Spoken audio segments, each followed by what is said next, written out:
first of all, I haven't interacted with people in a long time. And then second of all, I just realized I get really comfortable with people real quick.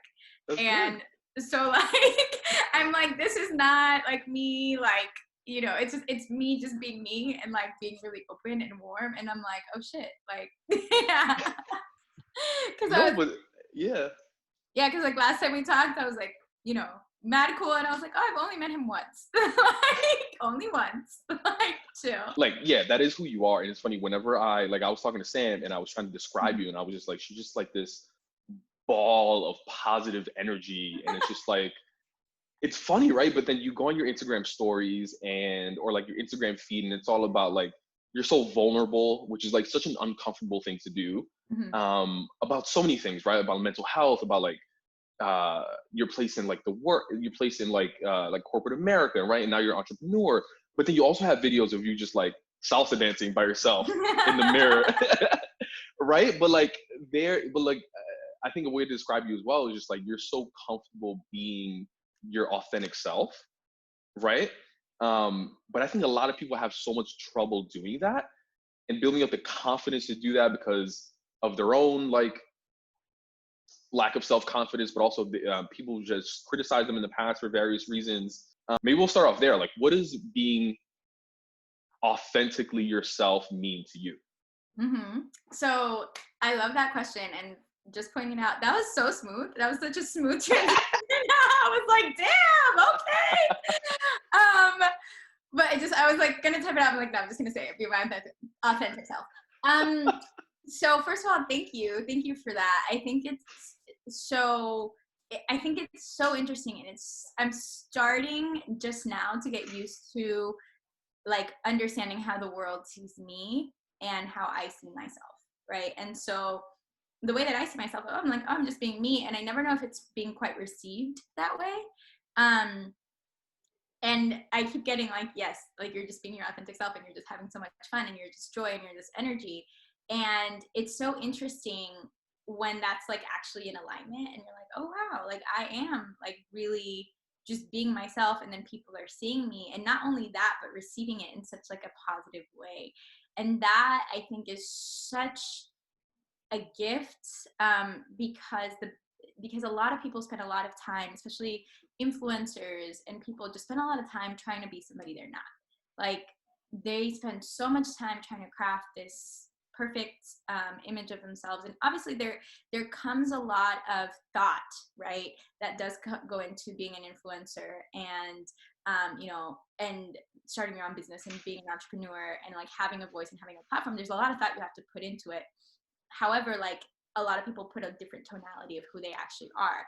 And so I think that that's something that I want to break the mold of, because I really want to encourage people to just be themselves. Like you're not for everybody, and you're not meant to be. Like that's the secret, because if someone doesn't like what you're putting out there, if someone doesn't like you, cool, that's awesome. That person doesn't like you. Guess who is going to like you, right?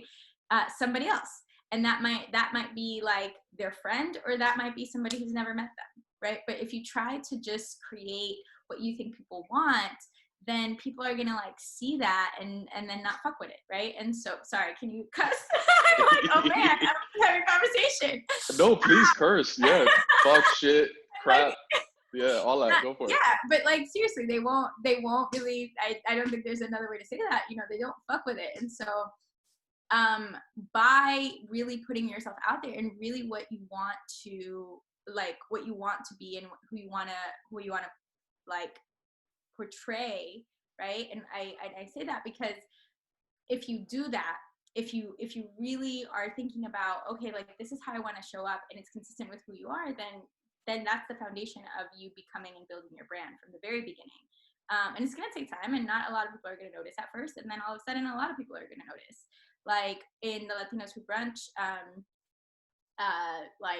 or live that I did just now, there was somebody like a CEO from a really big, or not a CEO, like a C something from a really big company that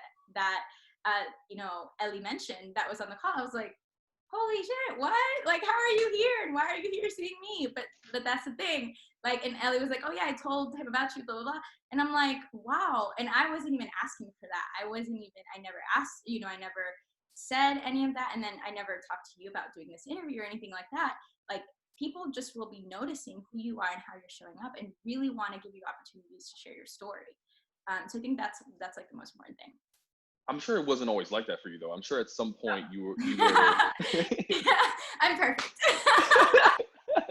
well, no, I'm sure at some point you were thinking like, no, not even thinking. At some point, you probably showed up into a space that you probably weren't that comfortable with, where you were like, Mhm. "This is me." I'm gonna show up with my curly hair. I'm gonna show up with my hoops, with however I present myself, and I'm comfortable presenting myself. And you probably had an interaction that was like, "Oof, Oh, maybe, yeah, like who are you, right?" Like I always give the example. I'm showing up to work all the time, and people ask me how my weekend is or how my weekend was, and it's such a simple question, but instead of me saying I was out with my friends dancing salsa bachata, nothing illegal, just like having fun with friends. illegal. Yeah, it's crazy, but like something Okay, as the simple as, illegal things. I'll leave that out. But no, like something like not even illegal, but instead of saying that, I would just say whatever I heard from like leadership. If leadership said they were out on a yoga retreat, I was out on a yoga retreat. They went to Vermont, I went to Vermont for the weekend. Like I literally lied every single day, every single like Monday morning. And it's crazy. But like, have you Wow. had those experiences too of just like Oh, being someone else? oh, absolutely. Absolutely. Like I'm like, give me a second to think, because I'm like Yeah. trying. Take your time. Yeah. Yeah, no, I think that's like really powerful, and I think that powerful that that question, and then also you just sharing that and being like, I lied, like I lied about who I was and how I was showing up. Um, Actually, in the workplace, so that's why so I can't relate to that specifically. Hmm. Um, from the perspective of like not showing up as myself. So yeah, so in essence I have been always like this, but not fully, if that makes Mm. sense. So Okay. I've had parts of myself, so I wouldn't necessarily lie, but I would just not really interact with that banter at all. So in corporate America, like they want, I feel like one of the biggest ways to get promoted is by going with leadership and doing drinks and doing this and doing that, and I just was like, I don't want to share that part of myself. I don't feel welcome. So I'm not going to go, and I'm not going to, do this, or I'm not going to do that, because I'm like, what do we have in common? Right? Like, Yes. what can we share in this space? And I felt I didn't feel supported in bringing my whole self. And so I didn't. And so like at the beginning of my career is one of the things that I did is straighten my hair. Well, just that's a whole other thing.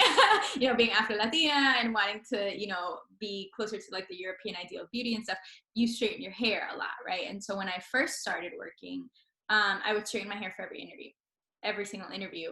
um, and then one day I actually went into work, and it wasn't it wasn't popping like it is now. It was a rough day, I will say. However, in that moment, they held a meeting. Like, and I say they, all of my white coworkers held a meeting for me to talk about how my hair was not professional.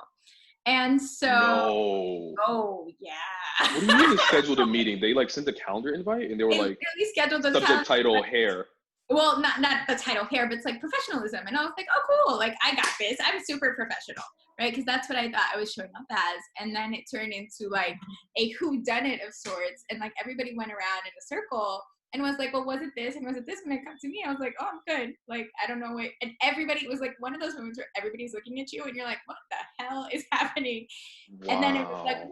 well, your hair. And so I say that and I share that story because like that was like one of my first jobs. And so I just never, from that moment, I was like, I can't even bring my whole self to work. I can't be authentic in this space.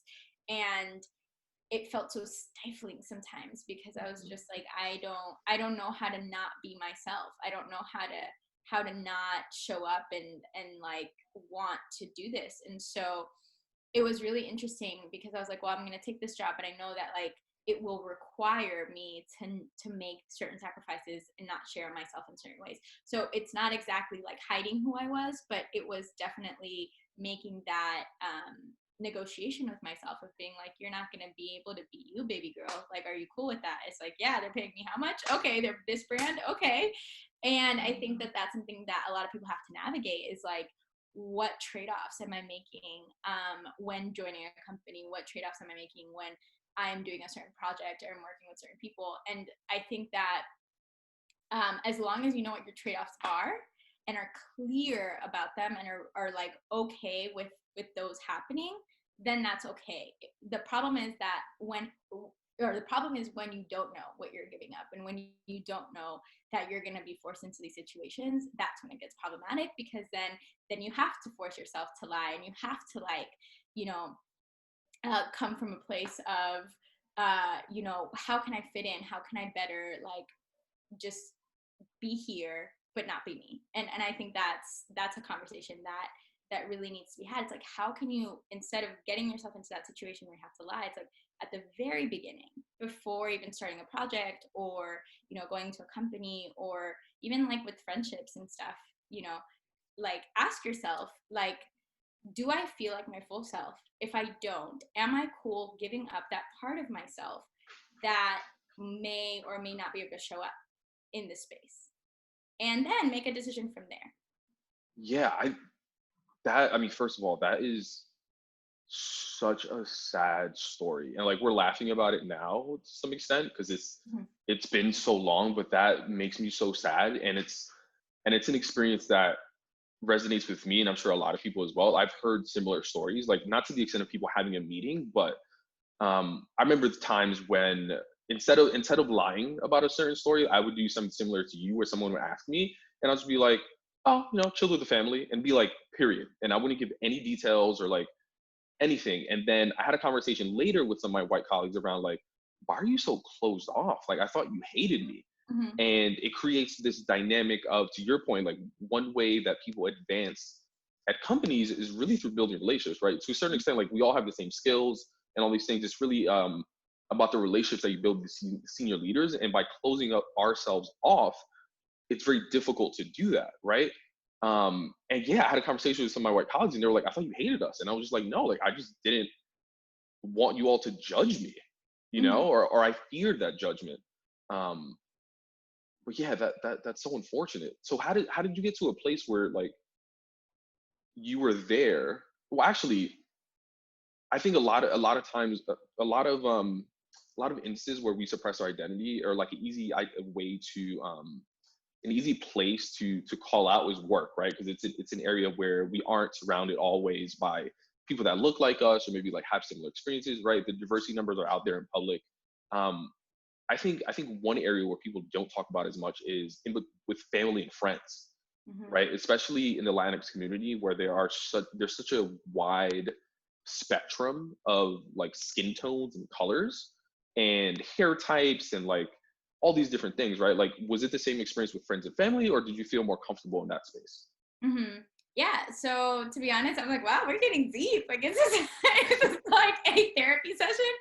No, but And I tell me think, if I'm going like no, too you're far, or okay. like, I'm yeah, good. yeah, I'm like an open book. It's cool. yeah. No. So I think with work, you're right. I think with work, you're like, okay, like this is what I'm doing, and that's really hard to do with friends and family. But I think that for me, my friends and family, um, friends more than family, friends have become a safe space. I think my family is amazing and I love them and they're really supportive, but we do have a lot of differences in how we communicate and how we view things. And so, like, around, you know, identity, and I identify as Afro Latina, you know, my family doesn't necessarily like understand what that means and why. And so, like, you know, my mom is white, my dad is black, even my black family doesn't necessarily identify, and so that's a really hard conversation to have. And so I'm just like, in light of everything that's happening now, I'm like, you know, I'm always pushing and being like, yeah, like, no, you're black and stuff, but and I'm black, and, you know, pushing myself in those boundaries. But it wasn't always like that, right? And like, at the beginning, I would just be like, is this worth it? No. And like now, I think more than ever, it's just putting yourself in those situations and being like, okay, it might not be worth it, but it's also something that needs to be said, and I can no longer be silent about it. because I think I think that's what helps you become really authentic to yourself, is like, what are you not willing to overlook anymore because of who you are and what you stand for. And then that's going to tell you exactly how you need to act. I love how you mentioned earlier that like friends have become like a safe place for you. And it has for me as well. And even the friends that I've built at work have been such a safe place. I remember I told you this story before, I think, like my first year at Facebook, I literally cried like 3 months in because I didn't feel like I belonged there. I didn't feel like I would be accepted. I felt like I was being mislabeled and misunderstood. And it wasn't until I attended an event called Black Leadership Day, where it was like 1,000 employees, all Black, all different levels of leadership and like individual contributors at the company, where I realized like, oh shit, like there are people that work here that are being themselves and thriving at work. And like that representation is so important. And I think what you're doing, and like that journey where you came from and like hiding yourself to like where you are now is so important. So like, yeah, like how did you go from that journey as far as like where you were to like where you are now? Yeah, definitely. Well, that's a super inspiring story, and I'm always like really inspired by people who have these amazing, like, supportive experiences at companies, because I think there is a possibility to have a really great experience. To be completely honest, I got fired and laid off 3 times, and I was like, cool, awesome. And every time it was, and I was like, okay, well, if no one wants to work with me, I will work with me. And, show up in my hoops and my camo and my hair and whatever, and make it up as we go along. Cause like, there came a time for me where it started with me being too much. Like, I'm just too much, like, period. Like, and I say that from the perspective of them. And when I was taking it from other people's perspective, when people are like, you're being too much, you need to slow down, you need to, focus on whatever your role at this place is, or you're shining too brightly, or, you're unaware of people's insecurities, or you're too passionate, or you're taking a leap because you're too junior. Like, these are things that have been said to me in my career, at different companies. And I was like, well, shit, like, I don't know what, like, is it about my work? It's not, it's about me. And so I started internalizing a lot of stuff, and I started to be like, well, maybe I am too much, or maybe I can't do it, or maybe, I am like being really unaware of people's insecurities. And to be honest, like, I'm still struggling with that a little bit, because like, I'm like, wow, I'm getting this feedback, and I know it's not coming from a good place. So it must mean, I know it's not coming from a good place, but some of it must be true. So how can I like discern the truth from the intent, right? Like, if the intent was to help me, it wouldn't have been in maybe that way. But how can I still let this help me? And I think that it goes to when people are like haters say shit, like, pay attention to it, because they're actually giving you little gems of how some people perceive you. And you can look at that and be like, well, how is this true?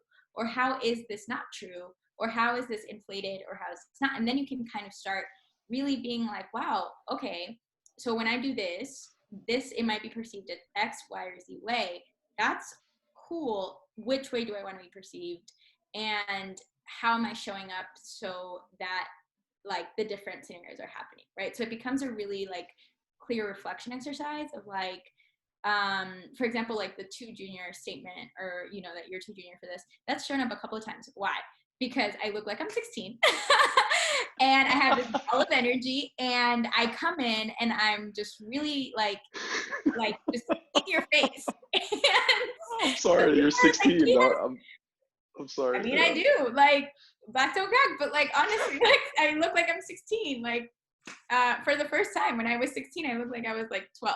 So I'm very excited about this 4-year progression. Like, I cannot wait until the day that I look like I'm 25. Like, I'm like, yes, please. I'm so excited. But I say that because, that comment, right? I had to really be real with myself, and I'm like, okay, well, you're being perceived by certain certain leaders as not being leadership material and not really being taken seriously. So I had two choices there. I had, okay, cool, change my demeanor and be more serious, or find people who want to hire me for me. And I was like, okay, cool. I'm gonna do the latter. And it's gonna be harder because I'm not everybody's cup of tea. I'm not gonna work with everybody. I'm not gonna work with certain brands because they're not gonna see the value in hiring somebody who does bring a lot of energy, who does bring a lot of passion, who's able to energize people. Like, they're not gonna see that as a plus. So I have no business working with them. And so I think that's why I say, like, your haters actually help you, because they're able to point out things that you can decide whether are deal breakers for you when you're showing up to the world or not, right? And so this is like a continuous process, because you want to make sure that you're always growing into a more authentic version of yourself. And like, I'm so glad that I'm like, oh, I like, people perceive me and they're like, oh, you're very energetic and you're authentic, and that's awesome because I'm being myself. And at the same time, I'm like, how can I be more of myself? How can I be more vulnerable? How can I share more of my journey? Because at the end of the day, what I want to do is really inspire people to feel all their feelings, to feel empowered in that journey, and to do something that really, makes them passionate inside and makes the impact while like enjoying themselves throughout the journey. That's what I want to do. So I'm like, how do I continue doing that so that people know what that actually looks like? And so it's a continuous journey for me too. Like, I can be even more authentic, but it's also about having boundaries and being like, what do I want to share? And does what I'm sharing feel authentic to me as well? Because you can get caught into a trap where you are like, I'm just basically putting out content and performing for people because they expect to see this from me. And so I'm like, no, like, that's why you see I'm good some days, I'm not good some days, right? So Yeah, I love that piece around, I forget the specific quote, but it's like haters shed light on what you're not comfortable with, essentially. And yeah, they like, like, you. Mm-hmm. yeah, I love that. And that's so true. I'm gonna think more about how haters are hating these days. I mean, it could be anything. I mean, it We could all be have anything. haters. We all Yeah, have haters, and they actually may show up as um like in your family or in your friend group or something, and it might be really subtle. Like, you might not be like, oh, it's not necessarily like a haterish thing. But the thing is, like, pay attention who does show up for you in a way that feels supportive, right? And if your friends and if your family are not necessarily showing up for you in that way, um you can be like, okay, like, then you do analysis of like, okay, what's going on, like, what's happening in that situation. But if you have voiced this with them and you have voiced this concern and they continue showing up in a way that's unsupportive to you, you're like, oh wow, unfortunately that's somebody that might be a hater in my life. And it's like, what do I want to do about that, right? Because not all haters are loud. A lot of haters are actually very silent, and it's actually very hard. And so just yeah, taking that into account and being like, oh wow, okay, speak up for how you want to be supported, speak up for how you want help people to help you grow, and then continue from there.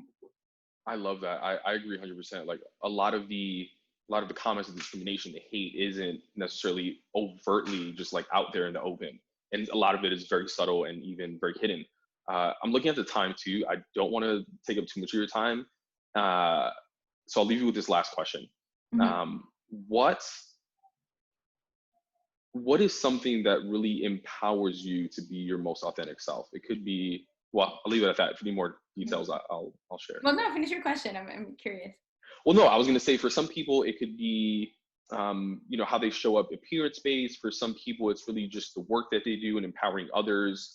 For some people, it is seeing a piece of art every day of someone that is being their authentic selves. It could Mhm. be literally anything, but it's different for different people. Yeah, so that's a really great question. I love that. So I think that what empowers me to be my most authentic self is to be the biggest mirror that I can to other people. Because I think in social media right now, in thank you, in like companies and a lot of like people who are out there sharing, you know, you get a reflection, but it's maybe like a shard and not a full mirror. And I want people to be able to see that full mirror and be like, wow, I identify with that. I identify with that. I identify with that. Because if you're able to see somebody that you identify with, then you're able to go back and be like, wow, I'm one, not alone. And two, I can get through this too. And then continue in your journey. And in essence, I'm just empowering you to continue doing you and continue doing the work on you. That's going to help you help others. And then like, that's what really keeps me going. It gives me a lot of joy, right?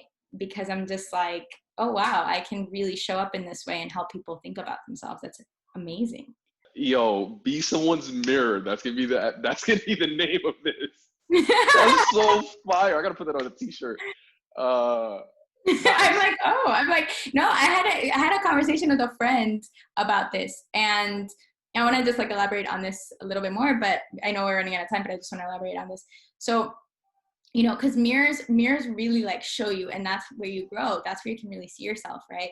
And I just say like a lot of people can look like mirrors, but really be pieces of that mirror, be little shards, and they can cut you. So like if you're looking at somebody and it like you just feel like, oh, they're a reflection and this and that, and like really examine like, oh wow, like what is it that I'm identifying with? What is it that they're reflecting back?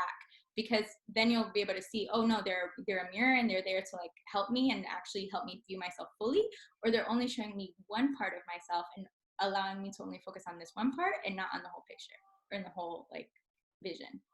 Yeah, no, no, I appreciate that because that really resonates with me, and it brings me back to my experience at Facebook when I was having a tough time, and then I went to Black Leadership Day and I saw all these people of color that were just thriving at Facebook, and I didn't necessarily look exactly like them, but each one of them sort of brought something out that I was like, wow. I mean, yo, it was so simple as they were like executives up there, like VPs or like even people at my level, and swag surfing came on. Yo, and I was like, my God, I haven't swag surfed in so long. That was so cool and so sad. I'm like, I forgot how to dance. Yeah, and it wasn't like, you know, I fuck with hip hop. Like I fuck with it. And to know that someone fucks with hip hop and is like a VP at this company, it was just dope. And like we may not have looked exactly alike, but there was like a certain piece of that, right? Or it was someone sharing their experience, and I was like, oh wow, like that's exactly what I'm going through. So I love that piece. And it's so important the work that you're doing with your company. And I'll share more information on the post and the various links that I'm gonna post on like social and all these places. But it's so important because it's not just about being your authentic self, because that's, I think, the first step in the journey. I think the next step is really putting that into place and identifying your authentic self, like, but also identifying some of your strengths and like how can you bring all of that and package that together so that you can thrive in whatever workplace that you're in. So I love the work you're doing, and I'm going to post a bunch of that, and please continue to do what you're doing. You're a mirror for me. You're a mirror for so many people, and just keep shining. I really appreciate it. Yeah, no, I love that a lot. And I'm so thankful for the space. And I love this conversation. These are exactly the conversations that need to be happening because people need to, you know, just kind of let everything down, like let their guard down and just show who they are. And like with that, everything will start coming to you. So. Yeah.